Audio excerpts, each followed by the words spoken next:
Düşünün, gelişmiş bir ülkesiniz. Milyonlarca dolar verip ülkedeki bütün okullara akıllı tahta takmışsınız ve öğrencilerinizin eline de son model gelişmiş tabletler vermişsiniz. Beklediğiniz verimi alamamışsınız. Bütün eğitim sistemini bir anda kilitlediğiniz ekranlar işinize yaramamış. Bir sabah kalkmışsınız ve demişsiniz ki kaldırın bunların hepsini, yanılmışız. Herkese merhaba. Size bugün İsveç'ten bahsedeceğim. Belki hepiniz sosyal medyada, haber sitelerinde ya da haberlerde bu haberi görmüşsünüzdür. Flash bir haber olarak düştü ve İsveç'te eğitim sistemi köklü bir değişime gitti.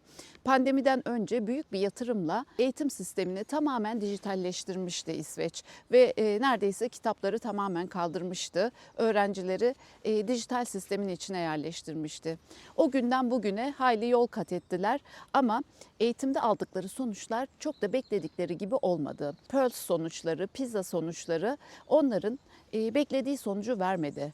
Evet, çok kötü değiller. OECD ülkeleri arasında belki de çok düşük rakamlarda değil aslında verileri. Bizden belki daha iyi durumdalar, Almanya'dan belki daha iyi durumdalar ama onlar aradaki o 9-10 puanlık düşüşten etkilendiler. Çünkü dediler ki geleceğe yatırım yapmak istiyorsak savaşlara, silahlara değil öğrenciye, eğitime yatırım yapmalıyız. Ve hayli büyük bir meblağda parayı belki de kenara itip kitaba, kaleme, deftere geri döndüler. Bu gerçekten ayakta alkışlanacak çok önemli bir karar. Dijitalleşme evet kötü değil. Onlar da tamamen çöpe atmadılar ama dediler ki dijitalleşmeyi bir araç olarak kullanmalıyız. Ama ne yapmamız lazım? Kitap, kalem, defterle öğrenciler daha başarılı oluyordu.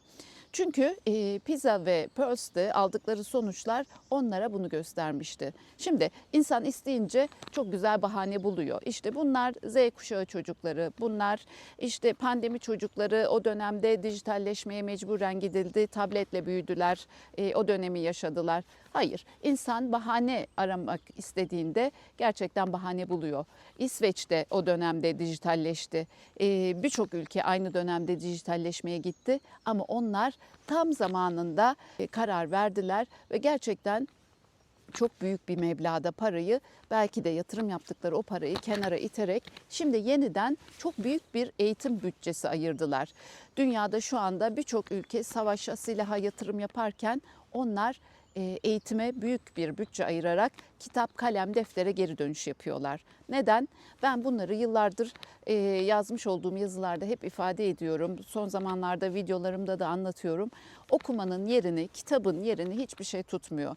Bu gerçekten yapılan araştırmalarla da ispatlandı. Onlar da bunu araştırdılar ve en önemli eğitim enstitüleri de bu dönemde kendi araştırma sonuçlarını yayınladı ve gerçekten yazarak öğrenmenin, kağıttan okuyarak öğrenmenin, ekrana bakarak öğrenmekten çok daha etkili ve kalıcı olduğu kanaatine vardılar ve onlar da geleceğe yatırım yapmak adına kitaba, deftere ve kaleme büyük bir bütçe ayırarak şimdi ülkelerini dijitalleşmeden normal klasik sisteme geri çeviriyorlar. Bunu niye anlatıyorum? Dünya artık dijitalleşmeye evrilirken yapılan bu adım hatayı görüp geri dönmüş olmaları bence takdire şayan bir durum.